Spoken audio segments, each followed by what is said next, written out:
Պարոն Փաշինյան,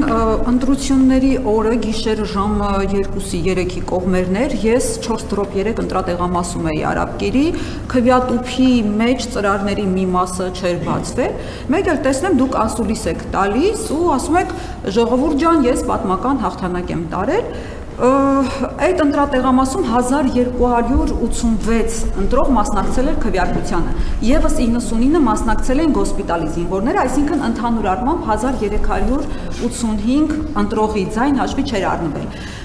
Մի բան մտածեցի, ասի, եթե դուք զոհված զինվորների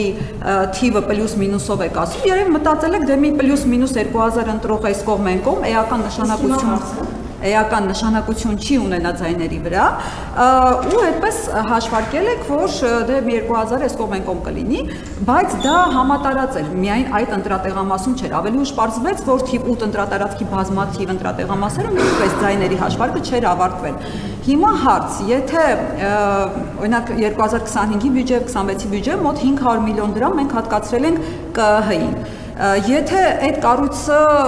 ոչ մի բան չի անելու, դուք եք ամեն հարցի պատասխանը տալիս եւ դուք եք որոշում։ Ինչի ենք մենք ֆիկտիվնի այդ կառույցներին պահում, նույնն էլ իրավապահ համակարգին, երբ որ ամբողջ քարոզարշավի ընթացքում դուք որոշում եք ում բռնել, ում չբռնել եւ այլն, ինչ իմաստ ունի, չարժի արդյոք էկոնոմիա անել 500 միլիոնը եւ դուք ամեն ինչ որոշեք եւ հաջորդ կարևոր ճշտումը, որ ուզում եմ անել, դուք ասել եք, որ եթե սահմանադրական մեծամասնություն չձևավորենք, կլինի աղետալի պատերազմ սեպտեմբերին։ Հիմա հարց 3 ամսից իսկապես պատերազմ լինելու է, թե չէ, դուք գիտեք այդ հարցի պատասխանը, եթե լինելու է, աչք փակվի այս ամբողջ բաների վրա, բոլորի ձայնը միանգամից 0 դարձնենք, որպեսզի չլինի պատերազմ։ Շնորհակալություն։